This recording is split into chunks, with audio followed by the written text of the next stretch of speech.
देश के FMCG sector के सामने शहरी डिमांड अब भी चुनौती बनी हुई है।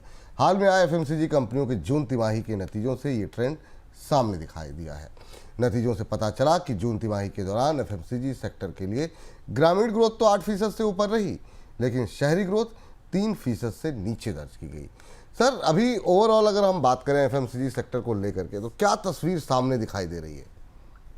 प्रमुख कंपनियों के रिजल्ट विपुल जी आपके सामने आ ही गए हैं और हम लोग उनको करीब से देख रहे हैं। एक तस्वीर समझते हैं, क्योंकि एफएमसीजी कंपनियां हमें बाजार में मांग की, लोगों की खपत की, आय की, इन सबके संकेत देती हैं। उनके के जो रिजल्ट हैं वो भारत के उपभोक्ता कंज्यूमर बाजार का आईना होते हैं। कुछ मोटे मोटे जो रुख निकल कर आए रिजल्ट के से, जिन्हें हम डेटा पॉइंट में आपको दिखाते हैं।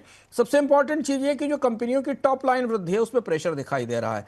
बड़े मिश्रित से परिणाम आए हैं। ग्रामीण मांग के सहारे कंपनियों ने वैल्यू टर्म्स में करीब करीब 4 से 7% की बढ़ोतरी दर्ज की। वैल्यू टर्म समझना जरूरी है। कीमतें बढ़ी हैं इसलिए बढ़ोतरी हुई है, क्योंकि वॉल्यूम में बढ़ोतरी नहीं है। शहरों में तो वॉल्यूम में बढ़ोतरी 3% से भी कम है। वॉल्यूम का मतलब है कि कंपनियां कम सामान बेच रही हैं, पर चूंकि उसकी कीमतें बढ़ गई हैं, प्रीमियम उत्पाद बिक रहे हैं, तो टॉप लाइन में जो बढ़ोतरी जो बॉटम लाइन में बढ़ोतरी है वो दिखाई दे रही है, पर टॉप लाइन में ग्रोथ नहीं है, मांग बढ़ती नहीं दिखाई दे रही है।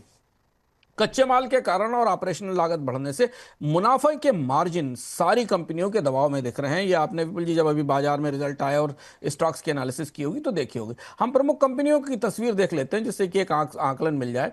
एचयूएल के आंकड़े हमारे पास आए। 3% का रेवेन्यू बढ़ा है। पर्सनल केयर और रूरल मांग में थोड़ा सुधार हुआ है, लेकिन शहरी मांग कमजोर है।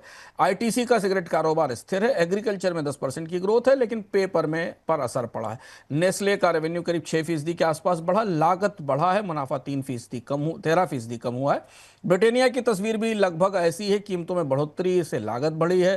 डाबर और गोदरेज के नतीजे भी इसी तरीके के दिख रहे हैं, जहां पर थोड़ी बहुत कुछ सेक्टर्स में, कुछ प्रमुख उत्पादों में तो बढ़ोतरी दिख रही है, लेकिन बाकी चीजों में हमें दबाव दिख रहा। मैरिको में भी की तस्वीर भी कुछ ऐसी है। कोलगेट पामोलिव को ज्यादा झटका लगा है। सेल्स में करीब 4% से ऊपर की कमी आई है। तो ये तस्वीर है जो हमें प्रमुख कंपनियों की और ओवरऑल जो एफएमसीजी सेक्टर का परफॉर्मेंस है इस तिमाही में ये बताता है, क्योंकि इस पर बड़ी उम्मीदें टिकी थी कि ये तिमाही थोड़ी बेहतर हो सकती है, जिससे कि अगली तिमाही की तस्वीर थोड़ी अच्छी बन सके।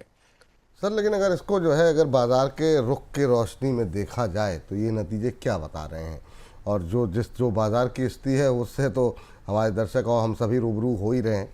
तो अभी क्या पिक्चर क्या निकल के आ रही बाजार को लेकर के? सबसे बड़ा दबाव जो एफएमसीजी कंपनियों पर, निवेशकों की दृष्टि से देखें अगर, और उपभोक्ताओं के लिए भी, और जो एफएमसीजी कंपनियों के जॉब्स की दृष्टि से देखें, सबसे इंपॉर्टेंट चीज जो हमें इन नतीजों की एनालिसिस करते हुए मुझे दिखाई दी कि कॉस्ट और मार्जिन दोनों प्रेशर में है। कंपनियों की कॉस्ट भी बढ़ रही है और उनके मार्जिन में तेज गिरावट दिखाई दे रही है। जैसे कोको, कॉफी, दूध और एडिबल ऑयल की प्राइसेस ने पूरे के पूरे फूड सेगमेंट को एफएमसीजी में प्रभावित किया है। यहाँ कई ऐसे उत्पाद हैं जिनकी कीमतें कंपनियां नहीं बढ़ा पा रही हैं बाजार में मांग कम होने के कारण। तो उनकी पैकेजिंग कम करके, उनके साइज कम करके, उनका ग्रामेज कम करके किसी तरह चीजें संभालने की कोशिश की जा रही है, या फिर उनकी कीमतें बढ़ा दी गई हैं। इधर विज्ञापन और प्रचार पर थोड़ा खर्च बढ़ा, जिससे लागत में और बढ़ोतरी हुई है। एक बड़ा फर्क यह हुआ कि जल्दी मानसून आ गया तो गर्मी वाले जो फूड प्रोडक्ट्स की सेल थी, खासतौर पे आइसक्रीम और कोल्ड ड्रिंक्स, बेवरेजेस, इनकी सेल्स तेजी से टूट गई, क्योंकि मानसून जल्दी आया, सप्लाई चेन भी डिस्टर्ब हुई और लोगों और खपत भी कम हुई है। क्विक कॉमर्स ने कंपनियों को इस बात में मदद की है कि पर्सनल केयर और हेल्थ फूड की मांग बढ़े। तो क्विक कॉमर्स के सहारे पर्सनल केयर घरों में पहुंच रहा है। सबसे महत्वपूर्ण बात यह है कि पूरे उपभोग के पैटर्न में बदलाव दिख रहा है। रूरल एरिया से ब्रांडेड एफएमसीजी की मांग बढ़ रही है, जबकि शहरी उपभोक्ता जो वेल ऑफ हैं, जिनके जेब में ज्यादा पैसे होने चाहिए, वो सस्ते और डिजिटल उत्पादों की तरफ जा रहे हैं, छोटी पैकेजिंग की तरफ जा रहे हैं। ये बड़ा शिफ्ट है। ये शिफ्ट इस क्वार्टर में हमें दिखाई दिया। अगर ये ट्रेंड आने वाले महीनों में और आने वाली तिमाहियों में और ज्यादा मजबूत होता है तो यह भारतीय उपभोक्ताओं के भीतर एक बड़े बदलाव का संकेत होगा, जिसका असर हम समझने की कोशिश करेंगे कंपनियों के नतीजे पर। प्रीमियम और जो न्यूट्रास्यूटिकल्स है, इनके ये छोटा बाजार है, लेकिन इनकी मांग में बढ़ोतरी बेहतर दिखाई दे रही है। मुद्रास्फीति सबसे बड़ी चुनौती है। कमजोर मांग दूसरी बड़ी चुनौती है। सस्ते और डिजिटल फर्स्ट और लोकल ब्रांड से बड़ी प्रतिस्पर्धा एफएमसीजी कंपनियों को मिल रही है, क्योंकि उनकी लागतें कम है और मुनाफा स्थिर भी है और नकारात्मक भी है।